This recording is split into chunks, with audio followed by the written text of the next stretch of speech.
Our Lady of Guadalupe, also known as the Virgin de Guadalupe, held mass significance in the land of Mexico since the early 16th century, and to this day still holds a special place in the hearts of the Mexican people.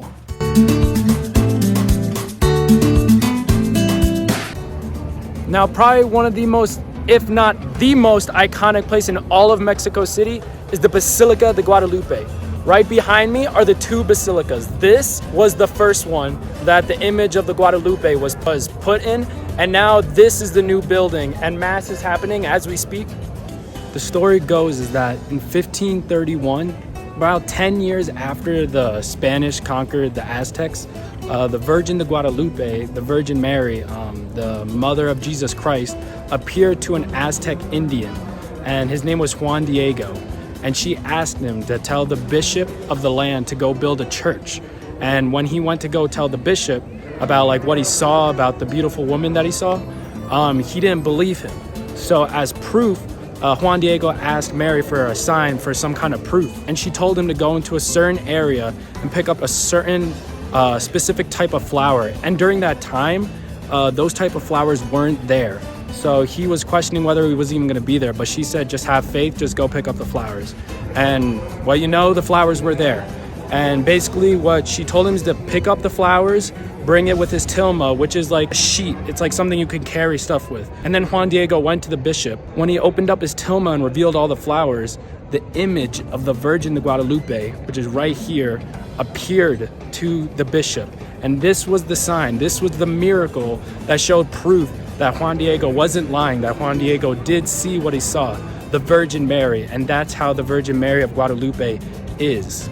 Now, it was because of this miracle that started the mass voluntary conversion of the Mexicans, switching from the Aztec rituals to now Christianity. And to this day, it is the main religion of the land of Mexico. It is Christianity, and they hold it really dear to their hearts.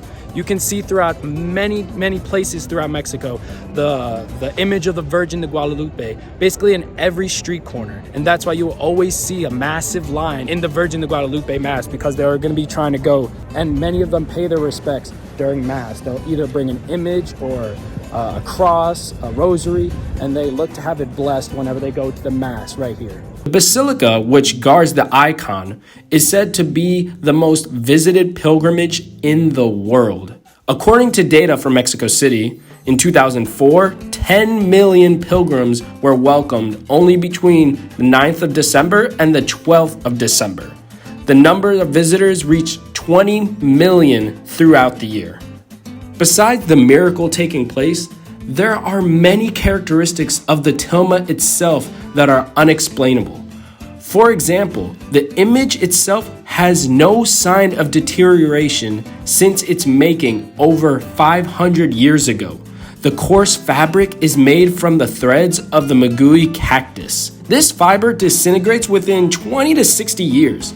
Yet, over 500 years later, there is no undersketch, no sizing, and no protective over varnish on the image. People have claimed that if it was put in a frame, it could last very long. But in its first 100 years, the cloth was exposed to high concentration of humidity and salt, and this should have caused the image's disintegration. Another one is that scientists have discovered that in the pupil of Mary, there appears a highly detailed picture of at least 13 people.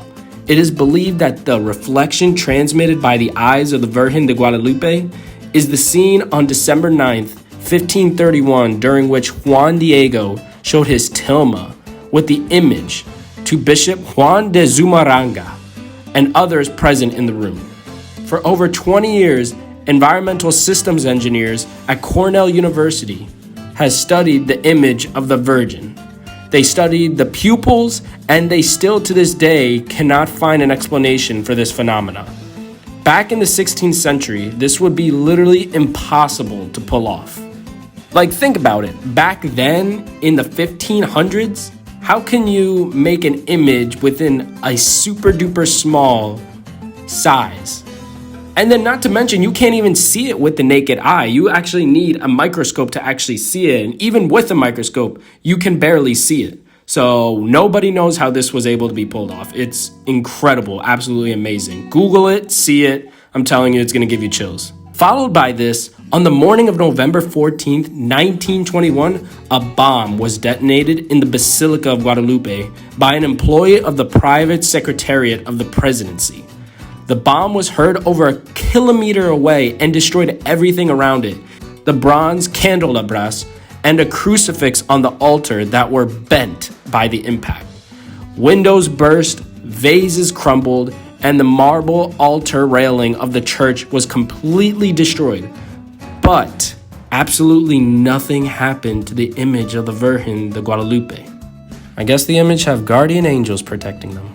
NASA themselves inspected it and came up with the conclusion that the image is living. It was established with instruments of the eye specialist that in the picture, the eyes of Mary's retinas, when exposed to light, similar to that of a human eye, expand and contract. The researchers also have concluded that the temperature of the cloth where the image can be observed is permanently 36.6 degrees, such as a healthy human's body temperature.